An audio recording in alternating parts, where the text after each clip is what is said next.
Hello, Bebby here, and welcome to the first devlog for Roguelike. This isn't the permanent name, it's just a working title, but it does sum up the game decently. Roguelike is a first-person, parkour-focused, endless roguelike. Currently, everything is fairly basic, no stages of any kind, however that will change in due time. The vision for the game is pretty simple, an endless collection of randomly generated stages, all of which gradually get harder and harder. We plan for Roguelike to be on iOS, Android, PC, Mac, and Linux. Though for now, we'll be focusing on a PC branch as it's easier to develop for at the moment. Roguelike is built using the Unity engine, specifically Unity 2018.4.12f, though we plan on upgrading to a more modern version in due time. Please keep in mind, everything shown here is subject to change. Nothing is permanent. Nothing is set in stone. Currently, we have a few things in this sandbox that I'd like to show off. There's the active item system. As you can see here, when I pick up Kevin, this spinning cube, he goes into my inventory. From here, I can place Kevin with shift, as long as I'm looking at the ground. When Kevin is placed, you can use him as a bounce pad, allowing for great vertical mobility at the press of a button. However, Kevin won't be able to be picked up again, so make sure you think about where you're going to place him before you do it. Shift is the active item button, and will activate any item as long as the conditions are met.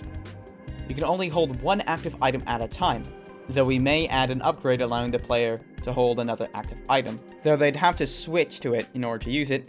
That is, unless we add another upgrade that allows you to use multiple active items at the same time. Another active item that we have implemented is the Stopwatch. When you use the stopwatch, time will slow. However, you must be in the air in order to use it. When active, your energy will drain. You can increase the capacity and recharge rate of this reserve by picking up energy upgrades. The death and damage system is also working. There are multiple ways to take damage, but right now, the only one that is implemented is falling into the abyss. When you fall into the abyss, the game checks for when you were last grounded and teleports you there. You will, of course, take 1 damage for falling off the stage. When you die, a simple menu is brought up. Time stops, the screen blurs, and you can try again if you like. Retrying will simply reload the scene. Another fairly basic system is the object spawner. What it does is pick a random prefab from a list. In the future, we'll likely add spawn weights, but for now everything has an equal chance of being picked. Currently, the spawner just spawns the permanent health and energy upgrades. Finally, we have the movement. You have the basics of wall running, wall jumping, and double jumping. One thing of note is that wall jumping will not reset a double jump. You must touch the ground. Currently, you can gain a lot of height by wall jumping on the same wall. We've decreased this a fair bit by applying pushback velocity to the player. And that has helped, though we want players to be kicked off the wall when they jump off it, not being able to hug it in order to keep height. Now, as most of you know, the rules of a roguelike include permanent death, randomly generated levels, and no permanent upgrades. Today, I'd like to focus on the random generation in Roguelike. Currently, the random generator just creates a path by pulling from a pool of tile sets using the void generate statement, and a fair amount of else-if statements, and a few instantiates. This isn't the most efficient code, but it doesn't matter as much because it's not being run on every frame. Anyways, this system works, but the current problem is that it won't generate specific tiles when needed.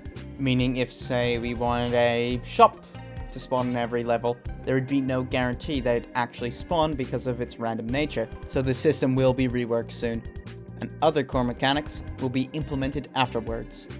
Also, there's a very small chance that I'll generate a infinite number of tiles without stopping, causing an instant crash.